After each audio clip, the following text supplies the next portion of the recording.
Hello, Zuko here, and I am finally filming this. So this is my February and January wrap-up, because I meant to film the January wrap-up in the February TBR, and then I super didn't, and then it was like the end of the month, and I'm like, I can't film a TBR when the month is over. So here's this. I am going to be mood reading for March, so I'm not going to make a TBR. We'll see what I read. I don't know what it is. Okay, let's start with what I read in January. So, I started off the year with some of the books that were on my shelf that I'm trying to unhaul completely. So I read Ashes by Ilsa J. Bick, Shadows by Ilsa J. Bick, and Monsters by Ilsa J. Bick, which this is a hefty book. But I read the whole trilogy. It was mediocre. It was like a very kind of by the books dystopian trilogy, but like I feel like at least in most good dystopian trilogies you have like a reason for why it's a dystopia, and this one you didn't, and they made a point of going, if this was a book you'd have all of your answers all wrapped up, but this is real life, and so they didn't, for the sake of real life. But it is a book and you do want your answers and you just don't get any, so that was fun. I think I rated the first one maybe 3 or 4 stars, and the second one maybe 2 or 3 stars, and the last one like 1 or 2 stars. But like, I read them. I'm glad I read them, because like I think this was like the 4th or 5th biggest book I had on my shelf, like longest, and I read that, and now I feel like I can tackle like any of the books on my shelf. So like, it was good motivation wise. It just wasn't good as a book, which is maybe not the best.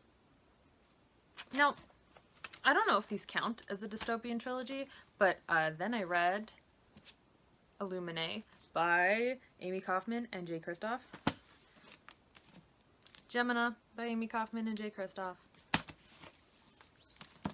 and Obsidio by Amy Kaufman and Jay Kristoff. And I really enjoyed this trilogy. I don't want to like give a whole bunch of like info on what it's about, because I went in completely blind, and I feel like that's kind of the right way to do it. But I gotta say, I read these through the audiobooks, which I really liked. I thought that the audiobooks were great, but I definitely like missed out on like the experience of these books where it's all logs and pictures and stuff. Like, I definitely want to reread these as like the physical copies, but the audiobooks are also very good, so I would recommend those too. So I don't want to give you a description of these books, but these are sci-fi and set in space, so if you don't like books set in space you might not like these, and if you don't like sci-fi you might not like these, but I still think they're worth giving a try, especially if, like me, you can get the audiobooks for free at your local library. But yeah, I actually really enjoyed these books, and I think I gave them all like 4 or 5 stars, because they were a great experience to read. But I did make the mistake of taking them off my shelf thinking I wouldn't like them, and now I don't have a place to put them because I have filled that spot up on my shelves. So that's fun. That was a mistake on my part, clearly. And then I read Cracked by Mk Walton. This is a book that follows a kid and his bully as they both end up in a psych ward of a hospital for suicide. I thought that this book was pretty simplistic, kind of didn't really tackle anything well, and kind of gave off the vibes that like other people are going to solve all your problems for you, and I didn't love that. I think I gave this 2 or 3 stars because it just wasn't a super great mental illness book, in my opinion. As someone who has dealt with mental illness for probably their whole life, I'm like, this one, maybe this book would be good for like early middle schoolers, but like it felt like really simplistic writing to me. Now on to the books that I read in February. I first read The Smell of Other People's Houses by Bonnie Sue Hitchcock. I actually really like enjoyed the experience of reading this book. It's very short, so like that was a nice departure from all of the long books I had been reading. And like, I think I gave this 3 or 4 stars, but like, I don't know that I'd ever reread it. This follows the lives of, I think 4, maybe 5 kids in Alaska, and how they all end up like interconnected, which I've never read a book that takes place in Alaska, so like I found that aspect really interesting, and the story itself was good. I enjoyed reading it, so I would suggest pick this up if you can find it, because I think Book Outlet had it for cheap and that's why I picked it up. I think it's worth the read, but it's not like my favorite book, you know? And I don't have a copy here, but I read What If It's Us by Adam Silveira and Becky Albertalli. This was the first Adam Silveira and my first Becky Albertalli book that I've ever read. This book follows the perspective of two boys as they like meet and fall in love kind of, but one of the boys is written by Adam Silveira and the other one is written by Becky Albertalli, and it showed very aggressively. Like, I have never read a Becky Albertalli book, but as I was reading this, I was like, I bet you money that the character who is very annoying was written by her. There was just some vibe about them where I was like, this character isn't good, and I have this strong feeling that she wrote him. And then when I googled it, I was right. This book is full of like pop culture references that are not holding up well already. It's a lot of like Hamilton and Harry Potter, and I'm like, none of this is really that relevant now.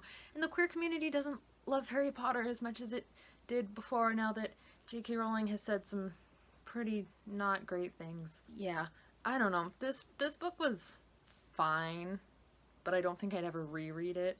And I think if I was reading the physical copy instead of an audiobook, I would have DNF'd it.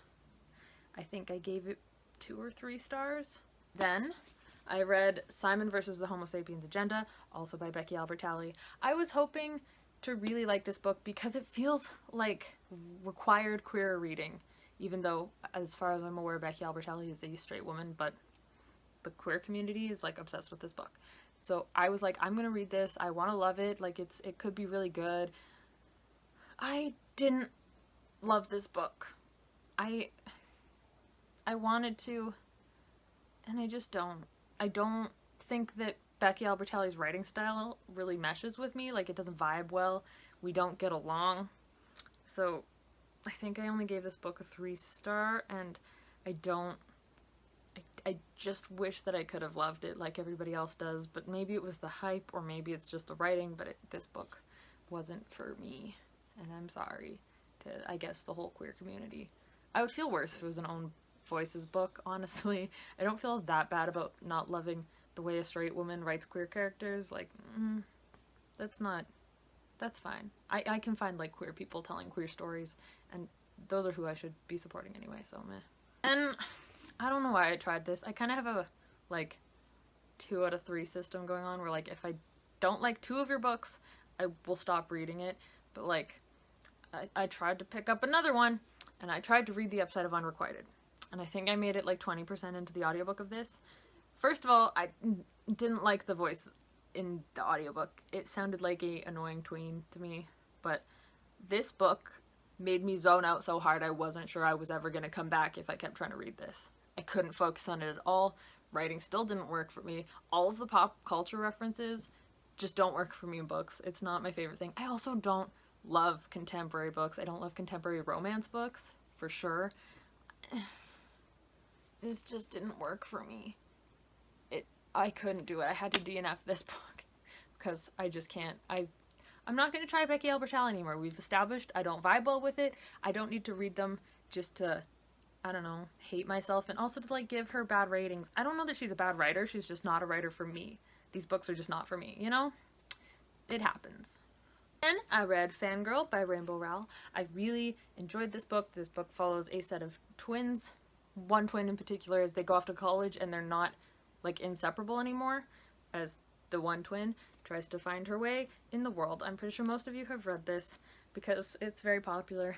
I gave this 5 out of 5 stars, I think. I liked the narrators in the audiobook. I liked the story. I felt like it had substance. It wasn't a book where, like, I find with a lot of the contemporary, like, romance kind of books, the conflict is a lack of communication, and that wasn't the problem in this book. So, like, it felt like people who were existing, and they felt like people who you would know. And I really liked that. I really like Rowell's writing from what I've read. I think I've historically given her books all, like, really high ratings from what I've read. Saying that, the last book that I'm reading right now is Eleanor and Park, also by Rowell. I'm only about halfway through this book right now. I think exactly 50%. And, like, it's fine. I know this book has a lot of controversy because it's got some racist undertones, and it's just, like, problematic in some ways. And I'm enjoying it enough, but, like, I can't say that this is a new favorite. I don't think this is going to be a 5-star read, but I'm going to finish it because I own it, and I was trying to, in February, get through pretty much all of my contemporary romancy kind of books. I also was going to read the 2 John Green books that I hadn't read this month, but I didn't because I've learned that contemporary romances are not my favorite genre, and it's like physically painful to keep trying to read one after another when I don't like them, and I find a lot of them pretty boring to read. But yeah, that would be all of the books that I read, including the one that I'm currently reading, in January and February. Which, sorry this video's late, I guess. Not that sorry. You might only get one video for me in March too, because I'm not doing the TBR, and I'm not gonna make videos just for the sake of making them. I'm gonna make them when I have like something to talk about.